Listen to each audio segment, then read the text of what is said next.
Surprising news. Wendigos have once again attacked some residents of Manitoba, Ontario, and several other parts of Canada, the northern region of America. Wendigos pose a dangerous threat as they're creatures capable of eating humans and sucking their blood. Residents in the mentioned areas are advised to be cautious, and the government has also deployed additional police to ensure the peace in the mentioned areas. Di ba yung mama mo sa Manitoba, Canada nagtatrabaho bilang OFW? Oo, doon nga. Hindi mo ba napanood ang balita? Kapapasok lang ng balita. Sumasalaki na naman daw ang mga Wendigo sa lugar na yon at mangilan-ngilan na rin daw yung napatay. Ano na naman yung Wendigo na yan? Sila ang mga aswang sa kanilang lugar. Kung dito sa Pilipinas, maraming iba't ibang uri ng aswang. Yung mga Wendigo naman, isa sa mga iba't ibang uri ng aswang sa lugar nila. Ba't di mo kaya tawagan yung mama mo dun para masiguro mong maayos talaga yung kalagayan niya? Pati ba naman sa ibang bansa may kwentong aswang? Dito lang yan sa Pilipinas. Walang kwentong aswang sa Canada. Napaka-develop na ng lugar na yon. Pero tol, mas mabuti nang nakasisiguro. World News binalita. Siguro naman hindi naman sisirain ng isang World News station yung kredibilidad nila kung wala namang katotohanan yung binabalita nila. Napaisip si Leo sa mga sinabi ng kaibigan. Batay na rin sa ibinalita sa kanya. Hindi niya kasi lubos maisip kung bakit sa dami-dami ng pwedeng ibalita tungkol pa sa mga Wendigo, mga halimaw o aswang sa ibang bansa na nanginginain rin ng mga lamang loob ng tao o sumisip-sip ng dugo ng tao. Habang patuloy ang kaguluhang nagaganap sa lugar na sinalakay ng mga Wendigo sa Manitoba, Ontario at iba pang bahagi ng Canada, isang pamilya naman ang nagmamadaling umalis sa lugar na yun. Dad, I won't leave you. I'll just stay here with you. It would be better for you if you distance yourself from here. Dad! What you're about to do pains me greatly. But what would pain me more is if something happened to you and we didn't do anything. Dad, please listen to me. I'm not a bad person. I'm not doing anything wrong. So you don't need to do this to me. Don't separate me from you. I'm sorry, but I don't want people to kill you. Dad! Everything you need is there. Even your passport and necessities. You'll go to the Philippines. You'll serve there as a missionary. This is the only way I know to keep you away from harm. How about you here? They won't know anything about you. I'll do everything I can to hide you. Trust that we will follow you to the Philippines. We'll join you there. I will miss you. I'll miss you too, my child. When you arrive at the airport, someone will be waiting for you there. They'll accompany you when you go to the Philippines. Dahil sa balitang mga aswang na nananalakay sa ilang bahagi ng Canada ng mga halimaw o aswang, marami sa kanila ang nagsilikas. Kasama na rito si Ivy na napilitang paalisin sa kanilang lugar ng kanyang mga magulang at papuntahin sa bansang Pilipinas upang dito magsimula ng panibagong buhay bilang isang missionary. Sa takot na rin ng mga magulang nito na mapahamak ang kanilang anak sa pangakong susundan ito kung saang bansa man ito mapadpad. Sa kabilang dako naman, isang masamang balita ang dumating sa buhay ni Paulo sa Pilipinas. Ang ina nito na nagtatrabaho sa ibang bansa bilang OFW sa Manitoba, Canada. Isa ang ina ni Leo sa nasawi na pinaslang daw di umano ng mga aswang o halimaw sa lugar ng pinagtatrabahuhan nito. Kaya ganoon na lamang ang panlulumong naramdaman nito. Ang buong akala niya, buhay na uuwi ang kanyang ina. Subalit, isa na pala itong malamig na bangkay. Ngayon, naniniwala ka na? Demonyong mga halimaw na yan! Totoo yung balita tungkol sa kanya. Hindi ko alam kung paano ko maipaghihiganti ang nanay ko sa mga pumatay sa kanya. Kinakailangan ko ring mamasukan sa ibang bansa. Doon mismo, sa lugar kung saan pinatay ang nanay ko. Nakausap mo na ba yung mga amo ng nanay mo? Ang agency ang kumontak sa kanila. Sinigurado nilang halimaw nga na tinatawag nilang Wendigo ang sumalakay sa inay ko sa ibang bansa. Bakit siya lang yung napaslang at yung mga amo nila hindi? Nasa labas daw sila. Nasa labas daw ng bayang nanay ko nang sumalakay ang mga aswang sa kanila. Hindi na nagawang makapasok ng inay ko sa loob ng bahay ng amo niya. Kaya sa labas siya pinaslang. Malalaman natin kung totoong aswang pumatay sa nanay mo pag dumating na yung bangkay niya rito sa Pilipinas. Ang sakit-sakit ng loob ko. Nag-usap pa lang kami nung isang araw na uuwi na siya. Ang sabi niya sa akin, makakasama niya na ako ng matagal dahil sabi niya, hindi siya babalik ng Canada. Kaya pala hindi na siya babalik kasi patay na siya. Wala man lang ako nagawa para ipagtanggol siya. Wala na tayong magagawa. Hanggang doon na lang buhay niya. Pero kung totoong aswang nga o isang halimaw ang may kagagawa ng pagkamatay ng nanay mo, titingnan ko kung may magagawa ako. Pero pakiramdam ko, hindi na aabot yung bisa ng anting-anting na gagawin ko para gantihan ng aswang na pumatay sa nanay mo. Plano ko mag-ipon eh. Gusto ko mag-ibang bansa sa lugar kung saan mismo pinaslang ang ina ko. Alam kong mahirap itong magyari. Dahil pahirapan ang pag-apply doon. Pero kahit pa pinakamababang trabaho, tatanggapin ko. Makapunta lang ako doon. Gusto kong bigyan ng hustisya ang pagkamatay ng ina ko. Gusto kong pagbayarin ang mga halimaw na yon. Buo na sa isip ni Leo ang pagiganti sa pumatay sa kanyang ina, bagamat suntok sa buwan ang gagawin niyang yun dahil hindi naman madali na mag-apply ng trabaho sa ibang bansa, lalo na sa Canada. Lalo't hindi niya alam kung ang lugar na pinagtrabahuan ng kanyang ina ay may mapapasukan ding trabaho. Pero ano't ano pa man, hindi niya ipagwawalang bahala ang sinapit ng kanyang ina. Subalit hindi niya akalain na sa paghahangad niyang magiganti, makikilala niya ang isang babaeng magpapatibok ng kanyang puso.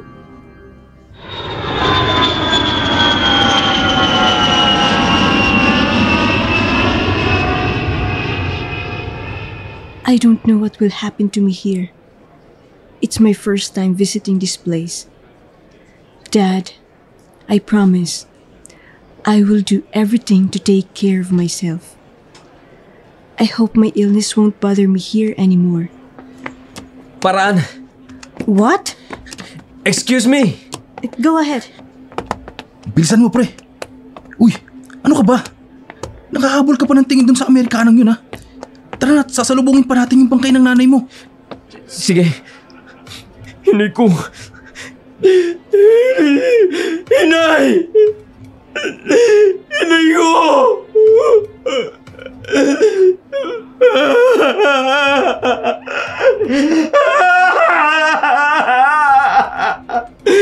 Inay! Ma'am Ivy, please hurry up. Our ride to our destination is already there waiting for us. Okay, I'll follow. What are you looking at? The man who's crying. He's probably the child of the deceased. Let's go! You know why your dad sent you to the Philippines. Hurry up! No one should know why you're here. Bagamat masalimuot ang unang pagtatagpo ng landas ni na Ivy at Leo, pero hindi pa rin maitatanggi ang pagtatama ng kanilang mga mata. Inuwi na ni Leo ang bangkay ng kanyang ina sa kanilang probinsya, sa kahilingan na rin ng mga tito at tita nito, na doon ihimlay ang kanyang ina. Si Ivy naman, na i-turn over na ng kasama nito sa isang charity home orphanage upang doon manilbihan bilang isang missionary, sa pag-asang hindi na siya aatakihin ng sakit niya. Mag-ingat mga bata. Baka masugatan kayo, ha? Opo, sister. Sister, nandiyan na po lahat ng mga kailangan ni Ma'am Ivy para tanggapin niyo siya bilang volunteer worker ng ampunan nito. Legal requirements, background check, language proficiency. Naturuan ko na rin po siya ng mga lingwahe natin. Kaya kahit kausapin niyo siya ng Tagalog, mauunawaan niya. Sa kanila din po kasi ako nagtrabaho. Taga Manitoba rin pala siya. Yung napabalita nung nakaraang araw na may mga halimaw na sumalakay, kaano katotoo yun? Hindi po namin alam. Paalis na rin kasi kami sa Manitoba nang mangyari yun. Dahil inasikaso namin ang mga papeles niya papunta dito sa Pilipinas. Ganun ba? Tanggapin niyo po ito. Kaunting halaga mula sa mga magulang niya. Naku, napakalaking halaga na nito sa amin. Maraming mga bata na ang matutulungan nito. Bilin kasi ng kanyang ina. Ibigay ko raw yan sa kung sino mang tatanggap sa kanya dito sa Pilipinas. Welcome na welcome siya dito. Bukas ang bahay ampunan na ito. Sa mga batang nangangailangan at sa mga taong may busilak na puso na nakahandang tumulong sa mga kabataang ito na tila naliligaw ng landas na walang magulang na mag-aalaga. Sister, kayo na po ang bahala sa kanya. Huwag po kayong mag-alala sa kanya. Masunurin po yan. Madali rin niyang matututo sa buhay. Ang bahay ampunan na ang bahala sa kanya. Matapos ibilin ng babae si Ivy sa bahay ampunan na pinagdala nito sa kanya, nagpaalam na rin ito sa madring nangangalaga sa ampunan. Ito ang unang araw ni Ivy sa lugar na yun. Sa kabila noon, nakaramdam siya ng kakaiba sa lugar na yun. Magkahalong emosyon ang kanyang nararamdaman. Masaya dahil napalayo na siya sa mga humahantig sa kanya. Malungkot at may pananabik. Kawawa naman sila. Hindi sila kawawa. Sino mang naririto ay pinangangalagaan namin. Hindi lang physical needs, emotional, at higit sa lahat, sa spiritual needs ng mga batang iyan ang itinataguyod naming ibigay. Sa biyaya ng Diyos, nasustain naman. My heart is close to them, so I'm sure I'll stay here for a long time. Well, it's our honor to have you as part of this shelter. Heaven will surely bless what you're going to do. Just a moment. Let me introduce you to them. I'm happy because this is the shelter you choose. Mga bata? Sister! Hello! Di po kami marunong mag-English eh. Huwag kayong mag-alala. Marunong mag-Tagalog ang Ate Ivy ninyo. Kaya mauunawaan niya kayo. Kumusta kayo? Okay na okay kami dito. Alagang-alaga kami ni sister at ng mga kasama niya. Ang galing naman. Magiging katulong natin si Ate Ivy dito. May kasama na tayong isa pang tutulong sa atin. Salamat, sister. Yay! May kasama na kami! Makukulit pero mababait ang mga yan. Naninibago lang sila ngayon dahil nakakita sila ng tulad mo. Imported. Bakit hindi mo nga pala dinala ang mga gamit mo? Hindi po kasi ako titira dito sa bahay ampunan. Pasensya na. Medyo maliit din kasi itong bahay ampunan. Okay lang po. Sanay naman po ako. Nakahanap ng matutuluyan si Ivy. Medyo may kalayuan din ng konti mula sa bahay ampunan na kanyang pinaglilingkuran. Pero pwede namang lakarin, kaya ayos lang sa babae. Medyo may kaliitan lang din kasi ang bahay ampunan, kaya hindi na rin pinilit ni Sister Lucy si Ivy na sa bahay ampunan tumuloy kinagabihan. Sa tuluyan ni Ivy ay... Oh no! What's happening to me? Please, not here. I just arrived at this place. I want to change. I don't want to disappoint my dad with his desire for me to come here. They can find my true identity. Especially not sister. But why can't I stop it? I need to fight this. Because something bad will happen. I don't want this. I don't want like this. Please!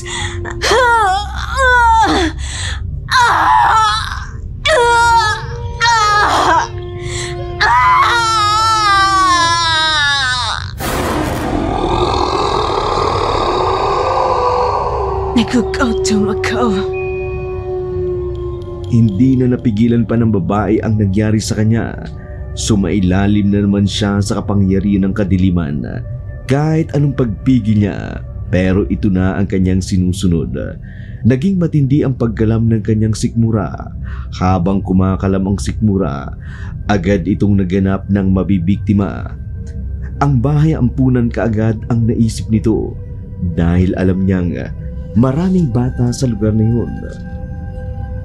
Habang naglalakad, napansin ni Ivy ang isang bata na mag-isang naglalaro sa garden ng orphanage home. Hindi na kaagad siya nagsayang ng oras. Tinungo niya na ang pwesto ng bata.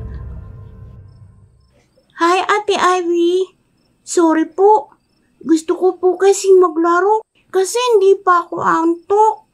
Ganoon ba? Gusto mo pang makipaglaro sa akin? Talaga po? Oo naman po. Ang laro ay kunyari ako ay isang aswang, tapos ikaw ang biktima ko. Tatakbo ka habang hinhabol kita, okay? Sige po.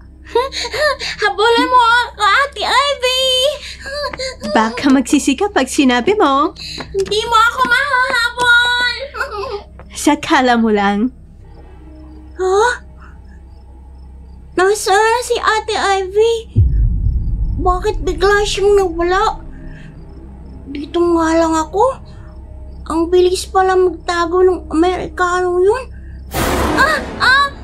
Sino ka? Bitiwan mo! Patay ang batang naglalaro sa garden. Kinabukasan, bali-balita agad ang nangyari sa bata. Natagpuan kasi ito sa garden ng orphanage home na wakwak ang dibdib at wala na ang lamang loob. Nabahala si Sister Lucy dahil ito ang kauna-unahang may nangyari sa bata na pinangangalagaan niya. Dumating naman si Ivy na nagkunwaring nag-aalala sa bata sa nangyari. Diyos ko! Paano nangyari ito? Walang kaawa-awa ang pumatay kay Mia. Madre Lucy, kumalma ka. Hindi ko maintindihan. Tulog na siya kagabi nung iwan ko. Pero bakit natagpuan siyang patay dito? Ivy, ikaw ba? Nakita mo ba kung sino ang may sala? Wala. Wala akong nakita, sister. Pumasok na kasi ako kaagad sa boarding house ko kagabi. Ngayon lang nangyari ito. Natatakot ako sa mga bata na kasama ko. Lalo na't sa loob pa mismo ng bakuran nangyari ang krimen. Ibig sabihin ay pumasok ang salarin. Hayaan mo, sister. Tutulong ako sa inyo. Sa ngayon, kumalma ka muna. Sister, ano nangyayari dito? Leo, iho. Mabuti naman dumating ka. May krimen na nangyari. Krimen? Anong krimen? Pinatay si Mia, Leo. At grabe ang sinapit niya. Sinong demonyo may gawa nito? Excuse me? Sino ka? Siya si Ivy. Isa siya sa magiging katulong ko sa bahay ampunan. Ivy, ito si Leo. Isa rin sa mga volunteer dito sa bahay ampunan. Kakauwi niya nga lang galing probinsya para ilibing ang kanyang inang napatay din sa ibang bansa. Ito pa ang maaabutan niya. I'm happy to meet you, Leo.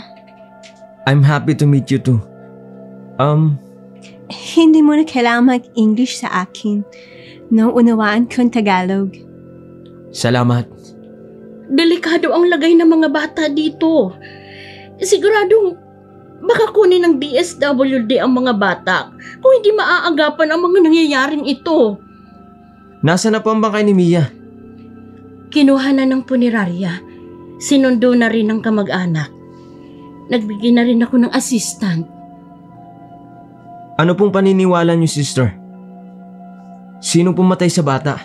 Hindi ko nga rin alam. Baka buweltahan tayo ng pamilya ng bata. Umaasa silang magiging ligtas ang anak nila sa bahay ampunan na to. Tapos ganito mang nangyari. Isang pagsubok ito sa atin. Ayokong ipasara nila ang bahay ampunan na ito dahil sa mga nangyari. Paiigtingin ko ang pagdarasal. Walang ibang makatutulong sa atin kundi ang Diyos na siyang nagbibigay ng karunungan sa mga nagnanais nito. Ang Diyos na hindi nanunumbat, saganang magbigay. Pero bakit kaya hinayaan ng Diyos na mangyari to? Kung wakwak ang tiyan ni Mia at kinuha ang lamang loob, malamang na aswang may gawa nito. Kaya lang, di ba hindi naman kayo naniniwala sa aswang? Dahil sabi nyo, kwentong bayan lang yon. Pero itong nangyari kay Mia, paano natin to ipaliliwanag? Ay, Madre Mia. Sa totoo lang, sumasakit ang ulo ko sa kaiisip. Pero hihintayin mo ang kasagutan ng Panginoon. Alam ko, paglilinawin niya ang isip ko, alam kong tutulungan tayo ng Diyos. Dahil sa sinapit ng bata sa bahay ampunan, nagkaroon ng matinding pagsisiyasat sa pamunuan ng bahay ampunan na yun. Nagsasagawa na rin ang mga alagad ng batas. Tinitingnan nila ang seguridad ng bahay ampunan na yun kung magiging ligtas pa ba ito sa mga bata. Hindi na rin mapigilan ang paggalat ng bali-balitang yun tungkol sa nasabi ng bahay ampunan. Ano pong mangyayari kapag napatunayang kapabayaan ng ampunan ang nangyari sa bata? Maraming pwedeng mangyari. Maaring bawiin o kansilahin ang aming lisensya bilang isang paraan ng pagpaparusa at pagtitiyak ng kalidad at kaligtasan ng pangangalaga sa kanilang binibigay. Wag naman sana. Sister, napansin ko lang yung itsura ng bata. Yung mga kalmot niya sa katawan. Parang katulad ng nangyari sa nanay ko. Hiniling ko kasing tingnan ang katawan ni inay. Kaya nakita ko ang kalunos-lunos nitong sinapit. Daharap ang bahay ampunan sa magulong sitwasyon, nanganganib ding ipasara kapag napatunayang nagkaroon nga ng kapabayaan ang kumbento sa nasabi ng pagkamatay ng bata. Habang gumugulong ang investigasyon, patuloy pa rin ang pag-ooperate ng bahay ampunan, pero hindi mawala ang pangamba ni Sister Lucy kung magsasara nga ang bahay ampunan dahil mahal na mahal niya ang mga bata. Buong buhay ay inalay niya sa bahay ampunan. Para sa kanya, yon ang misyon niya sa mundong ito, ang tulungan at ampunin ang mga batang inabandona ng kanilang mga magulang. Ihatid na kita sa inyo. Malapit lang ang bahay ko, kaya wag mo na akong alalahanin. Ikaw, malayo pa ang uuwian mo. Hindi ako uuwi. Sasamahan ko si Sister Lucy ngayon. Kasi baka may mangyari na namang krimen eh. Wala silang bantay. Pait mo naman. Huwag mo na akong ihatid. May pupuntahan pa kasi ako. Saan ka pupunta? 10:00 na ng gabi ah. Diyan lang. Maglalakad-lakad. Nagugutom na ako eh. Gusto ko na kumain. Gusto mo samahan na kita? Huwag na. Baka ikaw pa makain ko. Ano yun? Wala. Ang sabi ko, huwag na. Kaya ko na ang sarili ko. Narinig ko kaya yun. Ha? May pagkapilya ka pala. Akala ko nung una mahirap kang kasama. Pero hindi naman pala. Don't stare at me like that. Bakit naman? I felt like I'm melting. What? Hindi ka naniniwala? Totoo ang sinasabi ko. Ihatid na nga lang kita. Para masigurado kong ligtas kang makakauwi sa inyo. Are you worried about me? Oo naman. But why? Matapos ng mga nangyari dito, sino ba naman ang lalaking hindi mag-aalala sa isang babae? Lalo't hindi ka taga rito. Baka pagtripan ka sa labas. What do you mean by pagtripan? I mean, someone will hurt you outside. Oh, you worried about me nga. Hatid na lang kita. Sa ganun, makauwi ka ng ligtas sa tinitiran mo. Kailangan ko rin kasing balikan agad si sister para maprotektahan sila. Pangiti-ngiti sa labing binigas iyon ni Leo sa babae. Pakiramdam ni Ivy para siyang idinuduyan sa alapaapa habang naharap naman ang bahay ampunan sa matinding pagsubok. Sinisisi ni Ivy ang kanyang sarili.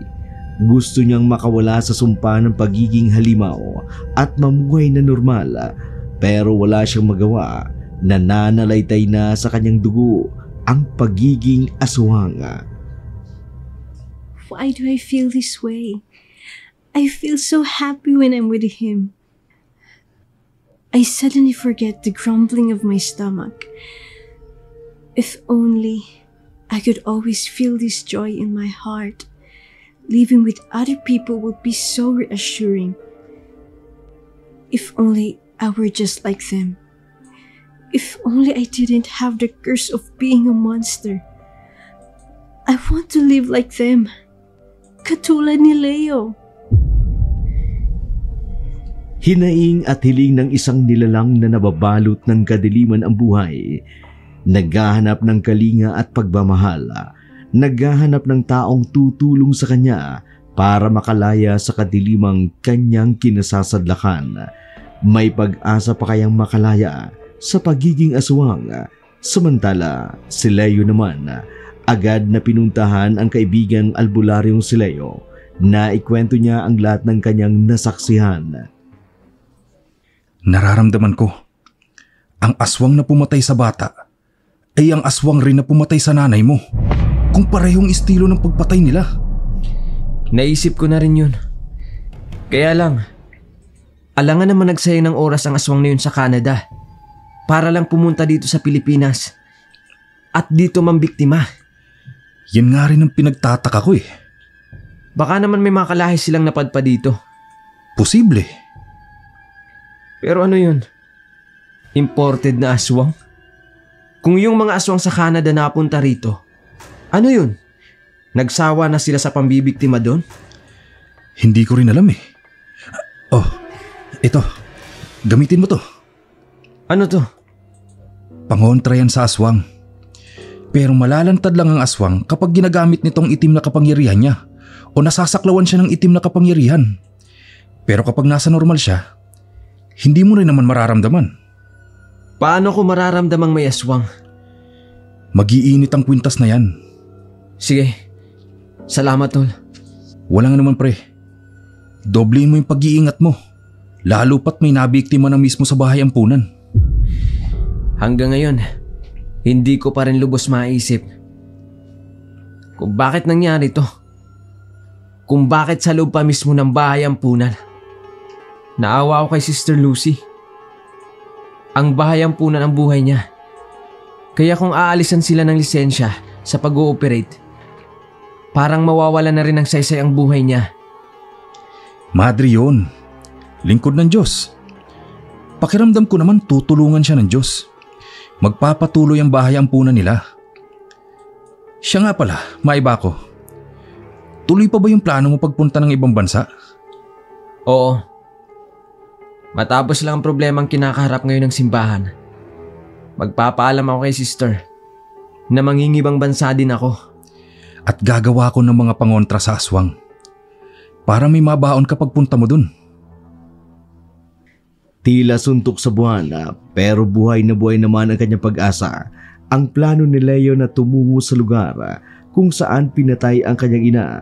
Hindi kaya ng kanyang konsensya na wala siyang gawin para sa inang pinatay ng mga windigong halimaw sa ibang bansa.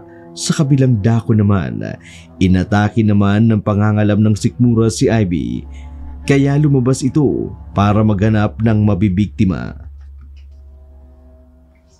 Hi miss, it seems like you are lost. Perhaps you are looking for me.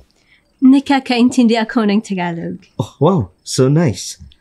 Mukhang ang laki ng problema mo. Gusto mo samahan kita ngayong gabi? Pasensya na. Kabi-break lang namin ng girlfriend ko. Ayaw niya kasing maniwala na kaibigan ko lang yung kasama sa hotel. Nagpasama lang naman sa akin eh. Mukhang mayabang to. Pero kung gusto mo ako samahan, why not? Gusto kong sandaling makalimot sa breakup namin ng girlfriend ko. Then come, let's go there. I let you taste heaven so you can forget about her for a long time. Sige. Total, ikaw naman ang nag-alok. At least sa wakas, mararanasan ko ang langit sa imported na katulad mo. Naninindig ang balahibo ko eh. Doon tayo sa may kilid. Walang makakakita sa akin. Ay, kapag sinuswerte ka nga naman, total may kasalanan naman yung girlfriend ko. Quits na lang kami. Ayun, doon siya sa may madilim na bahagi. Palaban din pala ang kana na yun ha. Hindi kita uuruan. Magmamadali ako. Akala ko nagbibiro ka lang kanina. Ganito ha, kakainin kita, tapos kakainin mo ako. Deal ba? Baka may makakita sa atin eh. Bilisan mo lang.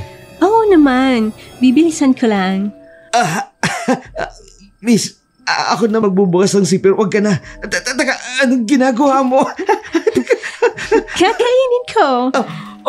Hilawa ka lang. Pero, lulutuin ko muna. Ha? Mukhang masarap ito, ha? Ang sarap ka.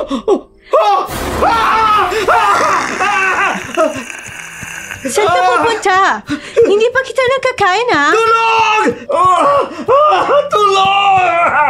Hindi mo dyan nakakaswang ka! Aswang ka pala! Aswang kang kalaka! Tumigil ka! Ang ingay naman ng lalaking to. Maaga tuloy kita napatay. Sayang, mag-e-enjoy pa sana ako. Ngayon, nakain na kita. Heto ang nararapat sa mga lalaking babaero. Sa pangalawang pagkakataon ay nabusog si Ivy sa isang Pinoy. Mabuti na nga lang at walang nakakita sa kanya. Sa ginawa niyang krimen, kinabukasan, nabulabog si Ivy sa katok sa kanyang apartment. Naiinis na binuksan niya ang pinto at nagulat nang makita roon ang nag-aalalang si Leo. Mabuti naman at ligtas ka, Ivy. Nag-alala ako sa'yo. Ano bang meron, Leo? May taong pinatay kagabi. Medyo malapit lang sa inupahan mong bahay. Kaya nga nag-alala ako sa'yo eh. Mabuti na lang hindi ka na ano. Thank you for your concern for me. Oo naman. Ano kaya kung sa bahay ampunan ka na lang tumira? Para ligtas ka dun. Plano kong doon na rin tumuloy eh. Bakit ka ba nag-aalala sa akin? Kailangan pa bang itanong yan? Yes. Ever since I saw you at the airport, on your first day here in the Philippines, I've been dreaming of seeing you again. Bakit lagi mo akong iniisip? Dahil ano? Dahil mahalaga ka sa akin. Ayokong mapahama ka. Ayokong masaktan ka. I'll protect you. Hindi mo ako kilala, Leo. Kaya hindi ka dapat nagsasabi ng ganyan. Hayaan mong kilalanin kita ng lubos, Ivy. To be honest with you, masaya akong kasama ka. Leo. Pasensya ka na. Kung hindi ko napigilan ang sarili ko na sabihin ang nararamdaman ko. Yung masaya ako kapag kasama kita. Nasasabi ako na makita ka. Ikaw, wala ka bang nararamdaman sa akin? Silence means yes. Leo, hindi ko alam kung anong sasabihin ko sa'yo. Sa totoo lang, ikaw ang kauna-unahang lalaking nagsabi sa akin ng ganyan. Ako rin ba ang kauna-unahang lalaki na nagparamdam sa'yo ng pagmamahal? Oo. Sige. Hindi na kita pipiliting umamin. Sapat na sa akin ang nararamdaman ko. Alam kong mutual ang feelings natin.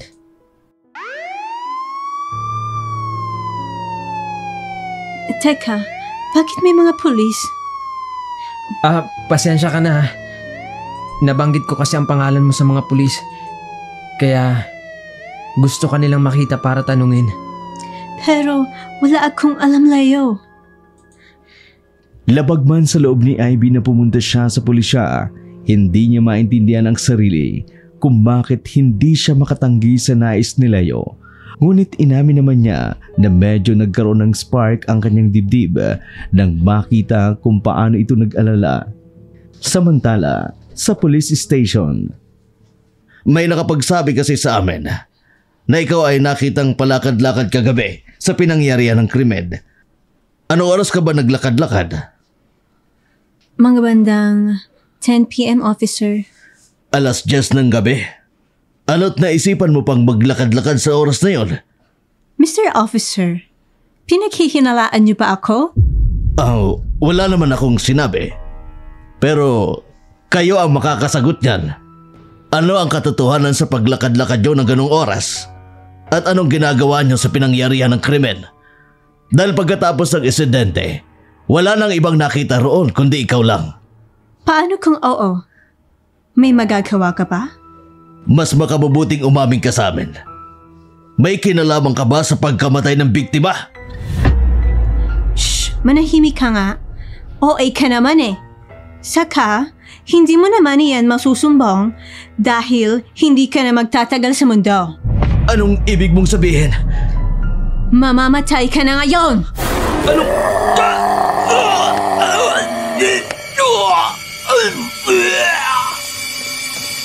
Tulong! Tulungan niyo kami! Anong nangyari? Leo, sinugod kami ng mamamatay tao. Diyos ko! Tara na, Ivy. Umalis na tayo rito. Natatakot ako, Leo. Shh! Huwag kang matakot, Ivy. Nandito lang ako. Ayoko na bumalik sa pulisya, Leo. Huwag mo na akong ibabalik doon. Dali na lang kita sa ospital para magamot ka. Hindi, huwag na. Sa apartment ko na lang. Sigurado ka ba? Oo, dalhin mo na ako roon, please. Dahil sa itim na kapangyarihang taglay ni Ivy, nagawa nitong paniwalain ang mga pulis na naroon sa himpilan na yun na sinalakay sila ng mamamatay tao. Pagkatapos noon, agad niya namang sinugatan ang kanyang sarili para mas mapaniwala pa ang mga taong mag-uusisa sa nangyari. Samantala, dinala naman ni Leo si Ivy sa apartment nito at akmang tutulungan sanang gamutin ang kanyang sugat. Napangiti naman si Ivy nang maramdaman niyang may nag-aalaga sa kanya.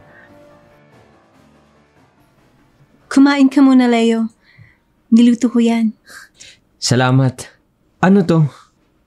Atayang ng manok. Paborito ko kasi yan. Malinamnam. Tikman mo. Masarap yan. Sige na nga.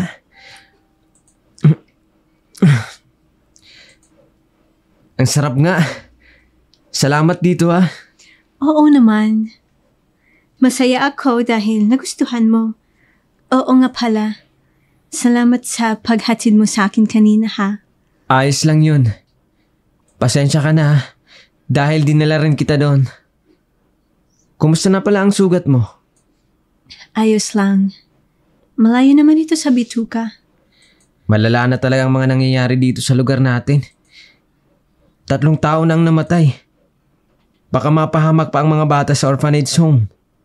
Hindi naman siguro yon matutugan na ng polis. Aswang ang kalaban nila eh. Aswang? Paano mo nasabing aswang? Ano kasi, halata naman eh. Laman loob nawawala sa mga tao, kaya sa tingin ko, aswang. Pero hindi ako sure. Sa bagay, yun nga rin ang hinala ko eh. Oras na ata para tawagin ko si Paulo. Paulo? Oo. Albularyo siya. At marami ang kalaman niya sa aswang. Kaano pa kalawak ang kaalaman niya? Mahahalata niya pa na aswang ako? Aswang? Nice joke, Ivy! Napangisi ng palihim si Ivy dahil nais niyang subukan kung gaano pa karami ang kaalaman ng albularyong sinasabi ni Leo. Bilis mo makarating Oo, nasakto kasing nasa Maynila ako nung tinawagan mo ko. Oh, sino tong magandang binibini? Siya pala si Ivy. Girlfriend mo? Pwede naman kung gugustuhin niya. Mapagbiro ka talaga, Leo. Paolo, huwag kang maniwala riyan. Girlfriend niya talaga ako. Ha? Ikaw talaga, pre ah. Dinidinay mo yung girlfriend mo eh. Ivy? Totoo? Alam ko naman na gusto mo ko, Leo. Gusto rin kita. Wow! Mukhang nagkakaaminan pa yata kayo sa harapan ko ah. Tara na, Leo. Nakakahiya naman kay Paolo na nasa labas siya ng bahay. Sige. Pasok ka, Paolo. Albularyo ka? Oo. Ramdam ko na nga ang presensya ng aswang sa kwartong to eh. Nakakapanindig balahibo naman yung sinasabi mo, pre. Tayo lang naman ang tao rito ah. May aswang! Ha? Talaga? Nasaan? Wala. Biro lang. Oo nga pala, Leo. Anong balita? Habang nag-uusap si Leo at si Paolo, masama ang titig ni Ivy. Pakiramdam niya, nagkaroon siya ng kalaban at tinitingnan niya bilang isang malaking hadlang si Paolo sa kanyang mga plano.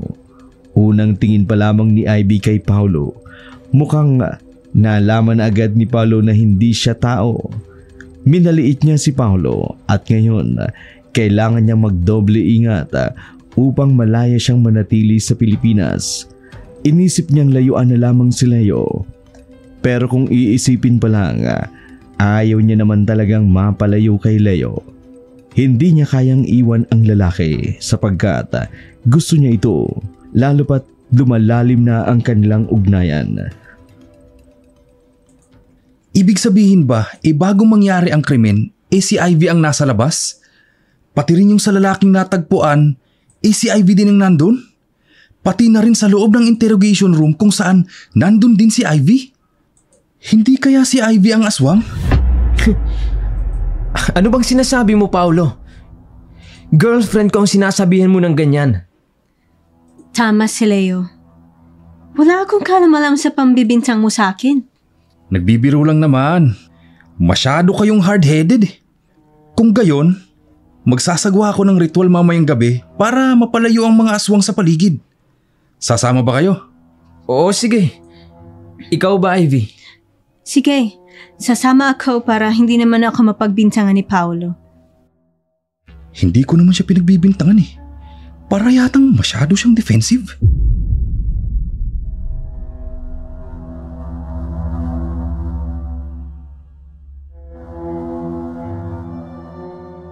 Anong ibig mong sabihin? Pinagbibintangan mo si Ivy na siyang pumatay sa taong yon? Aba, ikaw ang nagsabi niyan. Kumalma kayo, Paolo. Masama ang mambintang ng walang ebidensya. Wala pa ang ebidensya eh. Hindi aswang ang girlfriend ko. Teka, sandali. Anong nangyayari?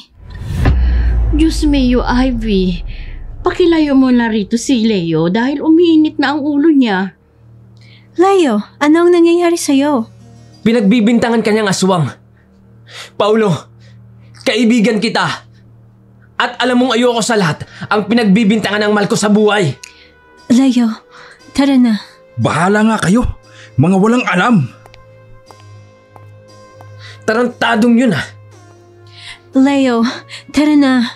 Hayaan mo na lang sila. Hindi ko gustong ginaganyan kanya, Ivy. Wala siyang ebidensya na aswang ka. Pero ang lakas niyang mambintang. Sige na, Iha. Ilayo mo na yan si Leo rito. Baka makita pa siya ng mga bata na ganyang ka-hysterical ngayon ang kanilang paboritong kuya. Tara na, Leo. Sa susunod, huwag kang basta-basta makikipag-away. Kumalma ka. Ayoko lang na pinagbibintangan kanila. Hindi ka naman aswang, di ba? Hindi naman talaga ako aswang. Saan man nila nakuha ang kaisipan na aswang ako? Hindi ko rin alam. Paano magiging aswang tulad mong malaanghel? Tama ka. Kaya sana, hindi pagpilitan ni Paolo na aswang ako. Dahil, hindi naman talaga ako aswang. Dahil ang totoo, Wendigo ang tawag sa amin. Hindi aswang.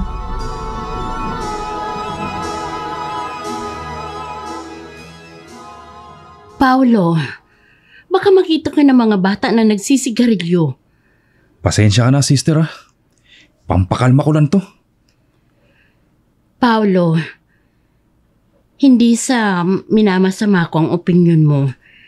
Ngunit masama ang mambintang sa kapwa. Lalo na kay Ivy. Grabe naman kayong magtanggol sa babaeng yun, sister. Albularyo ako na marunong sa aswang. Ramdam ko na may kakaiba sa babaeng yun. Mabait na bata si Ivy. Hindi ko naman yung tatanggapin dito kung wala siyang mabuting puso. Bukod dito, halos gusto nga siya ng mga bata at kitang-kita rin na malapit siya sa kanila. Sister, hindi niyo nga alam yung tunay niya pagkatao niya. At ikaw, alam mo ba ang totoong pagkatao niya? At ganun mo na lamang siya pagbintangan? Kailanman ho, hindi pa nagmintis ang panggagamot ko bilang albularyo. Nararamdaman kong aswang siya. Hindi sapat ang pakiramdam para paratangan siya na aswang. Kung hindi kayo makikinig sa akin, masama ang mangyayari. Santissima Madre de Diyos! Hindi pa rin nagpaawat si Paulo kahit sinabihan na siya ni Sister Lucy. Alam niya sa sarili niya na hindi nagkakamali ang kanyang pakiramdam. Kailangan niya lamang alamin kung paano mapapaamin si Ivy o kaya naman makahanap siya ng sapat na ebidensya. Hindi niya nais mapahamak ang malapit sa kanyang buhay. Tutol din siya sa pagmamahalan ni Leo at Ivy dahil nga habang nasa landas niya si Paulo, kailangan na mapalayas ito. Samantala, hindi mapakali si Ivy habang magkasama sina Paulo at Leo. Nais niyang lumayo si Leo kay Paulo, pero siya na mismo ang umalis. Kaya nga sa tuwing tumitingin siya kay Leo, parang may pumipigil sa kanya na humakbang palayo. Wala siyang ibang magawa kundi pakisamahan si Paulo habang hindi sila nakakapagplano. Isang gabi, humingi ng tawad si Paulo kay Leo. Hindi pa ba tayo uuwi? Inaantok na si Ivy at pagod na rin ako. Halos 5 oras na tayo nakabantay at pabalik-balik dito. Pero wala namang aswang na nagpapakita. Bakit nga naman magpapakita ang aswang kung alam niyang may naghahanap sa kanya? Mauna na kaya ako, Leo? Hindi. Baka dumating ang aswang at ikaw pa ang biktimahin. Hindi naman niya makakayanang saktan ng sarili niya. Ano yun? Wala. Diyan ka muna at may gagawin lang akong ritual. Pagkatapos ay umuwi na tayo. Ritual? Oo, ritual. Para malaman kung may aswang ba sa paligid. Sana hindi tumalab sa akin. Habang ginagawa ni Paulo ang ritual, hanggang sa unti-unti na siyang makaramdam na tila ba pinipiga ang kanyang puso. Hindi niya alam kung saan ito nanggaling, pero ramdam niya dahil ito sa ritual na ginagawa ni Paulo. Napaluhod si Ivy, malakas na napasigaw dahil sa nakakapasong sensasyon ng nararamdaman. Leo!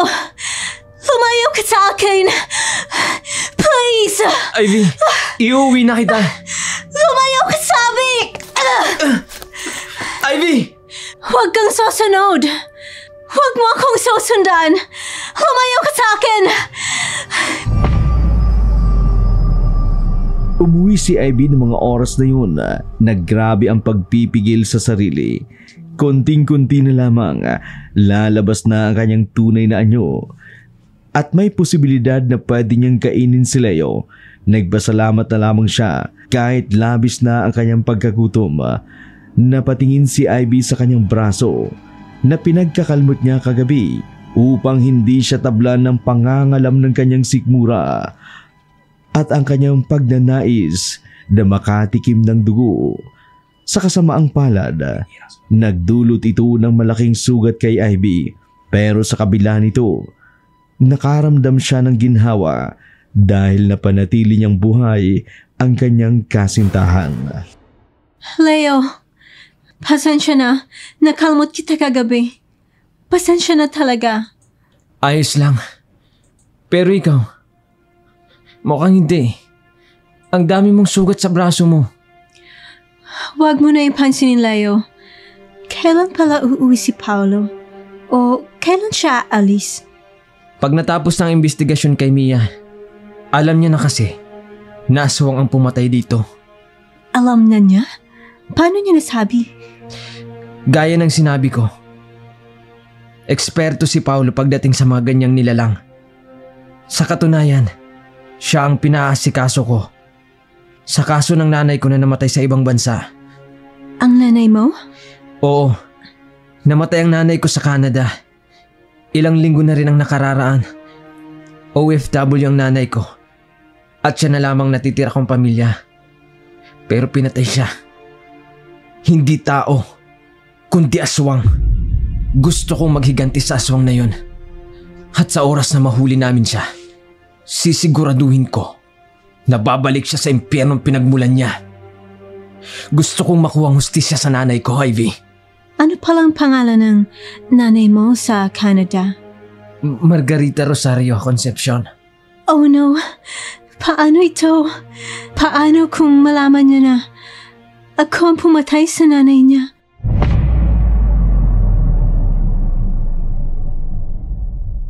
Kung tungkol ito sa pagiging aswang ni Ivy, huwag mo nang ituloy, Paolo. Leo, alam mo na eksperto ako pagdating sa mga aswang. Alam mo tinutulungan kita sa investigasyon sa pagkamatay ng nanay mo. Kaya please, tulungan mo rin ako. Ano ba yun? Si Ivy, huwag mo siyang haalisin sa paningin mo. Hindi nga aswang si Ivy. Kaya nga, kailangan ko ng ebidensya. Bakit ba pinagpipilitan mong aswang girlfriend ko? Dahil magmula nung dumating siya rito, nagkaroon na ng patayan. Pangalawa, yung ritual na ginawa ko kagabi, siyang nakaramdam. Pangatlo, natatandaan mo ba yung sinabi mo sa akin kung papaano kinalmot ng aswang yung nanay mo? At ganun din kung papaano kinalmot yung bata sa ampunan. Di ba naisip natin nun na iisang aswang lang ang pumatay? Kaya hindi malayo na ang Ivy na yan ay galing sa Manitoba. Bakit hindi ka mag-background check sa kanya para malaman mo ang totoo? Dahil pag napatunayan natin na talagang taga Manitoba siya at siya ang aswang na pumatay sa nanay mo, malamang nagpunta lang siya dito sa Pilipinas para makatakas. At dito naman siya naghahasik ngayon ng lagim. Hindi mo pa siya masyadong kilala, Leo. Kaya tulungan mo akong imbestigahan siya. Ayoko. Girlfriend ko siya. At may tiwala ako sa kanya. Pero Leo... Tama na, Paolo. Hindi aswang ang girlfriend ko. Malapit siya sa bata. Kaya imposible ang sinasabi mo. Looks can deceive you, Leo. Tama na, Paolo. Hayaan mo na kami ni Ivy. Itigil mo na ang paghihinala na aswang siya.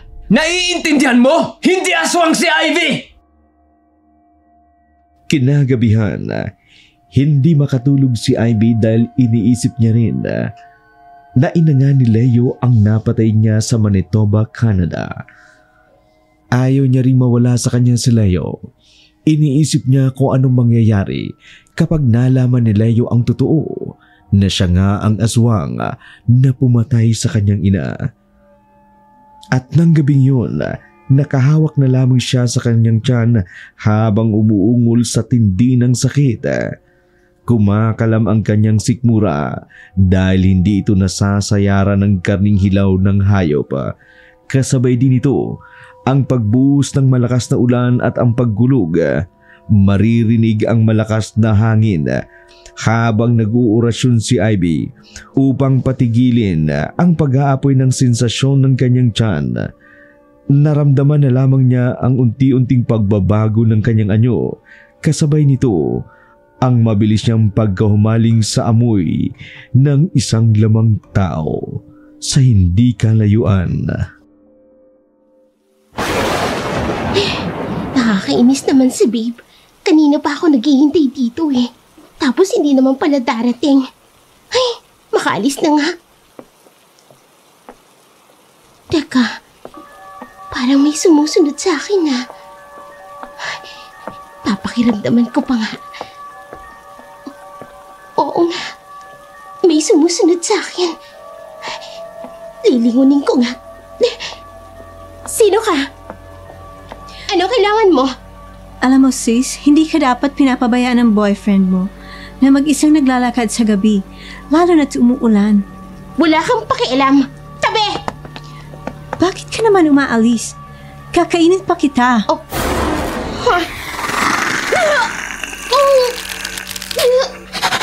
Ngayon, ilabas mo ang pagiging maldita mo habang kinakain kita. Ivy, aswang ka nga talaga!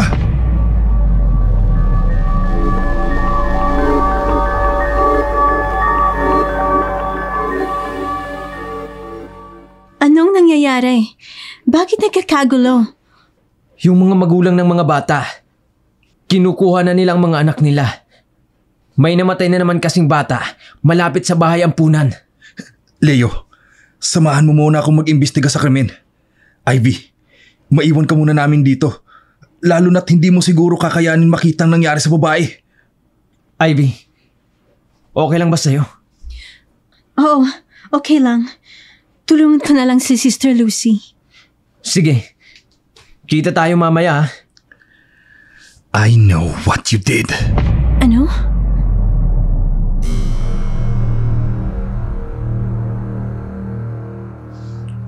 Naiwang palaisipan kay Ivy ang sinabi ni Paulo. Hindi siya mapakali habang tinutulungan niya si Sister Lucy sa pag-aasikaso sa mga magulang at sa mga bata. Patingin-tingin siya sa pwesto kung saan naruroon si Leo at Paulo. Minsan pa'y nahuli niya si Paulo na nakatitig sa kanya. Alam niya sa sarili niya na alam ni Paulo ang patungkol sa sekreto niya. Pero tuwing iniisip niya si Leo, nawawalan siya ng lakas at kinakabahan. Iniisip niya pa lamang na malaman ni Leo ang sekreto niya, lalo na ang katotohanang siya ang pumatay sa ina nito. Nanghihina siya ng lubos. Samantala, litong-lito si Leo sa nangyayari. Masakit para sa kanya ang isiping ang taong mahal niya ang pumatay sa kanyang ina. Hindi niya lubos maisip kung kaya niya itong tanggapin at patawarin. Hindi man aminin sa sarili, unti-unting napapaniwala ni Paulo si Leo. Sadyang mas umiiral ang pagmamahal ni Leo sa dalaga. Samantala, hindi sinasadyang narinig ni Ivy ang usapan nila Paulo. Pasimple siyang dumaan malapit dito. Nakumpirma niyang alam na nga ni Paulo. Wala siyang ibang pagpipilian kundi ang umalis at muling tumakas sa lugar niyon. Nasasaktan siya sa isiping hindi na nga niya matutupad ang pangakong sinabi niya kay Leo. Saan ka pupunta? Paulo, anong ginagawa mo rito? Padaanin mo ako! Tatakasan mo na naman ba ang krimeng ginawa mo? Gaya ng ginawa mo sa Canada? Wala akong pakialam. Alam mo nga aswang ako. Alam mong mapapatay kita kung ipagpapatuloy mo ang balak mo. Alam mo rin na marami akong pangontra sa isang demonyong katulad mo. Hindi mo ba nais bumalik sa impyernong pinagmulan mo? Pakiusap, hayaan mo na ako. Hayaan? Hayaan ka gayon ang dami mo nang napatay? Baliw ka ba? Sa si Leo, balak mo rin siyang patayin, di ba? Ano ba? Nasasaktan ako. Huwag mo nang hintayin na umipa ang aking anyo at mapatay kita. Saka si Leo, mahal ko siya. Pakisabi na lang sa kanya na humihingi ako ng tawad sa pagpatay ko sa kanyang ina. Gotcha! Anong sabi mo? Leo. Ikaw ang pumatay sa nanay ko? Leo, hindi ko alam. Bakit? Anong kasalanan sa'yo ng nanay ko? Bakit mo siya pinatay? Dahil isa akong aswang, Leo. Hindi ko makontrol ang sarili ko. Hindi ko gustong patayin ang nanay mo. Sorry, Leo. Patawarin mo ako, Leo. Pagiging aswang ako, nawawala na rin ako sa sarili ko. Hindi ko na alam ang nangyayari. Hindi ko alam. Hindi ko alam, Leo. Maniwala ka sa akin. Kung gusto mo, patayin mo ako. Mapaniwala lamang kita na totoo ang sinasabi ko. Paano ko gagawin yun? Iniisip ko Gusto kitang durugin! Gusto kitang patayin! Pero ang puso ko pumipigil dahil hindi ko may tatago ang katotohanan. Mahal kita, pero ikaw pumatay sa ina ko! Minsan pang pinatunayan na sa ngalan ng pag-ibig, pinapawi nito ang maraming kasalanan. Napatawad ni Leo si Ivy sa kabila ng ito ang pumatay sa kanyang ina. Samantala, kusa namang sumuko sa mga otoridad si Ivy para patunayan lamang kay Leo na totoo ang mga sinasabi nito sa kanya. Subalit dahil sa pag-ibig, hindi na nagsampa pa ng kaso si Leo. Hinayaan niya na lamang ang mga alagad ng batas. Ipinasakamay ng batas na lamang nito ang mga pangyayari.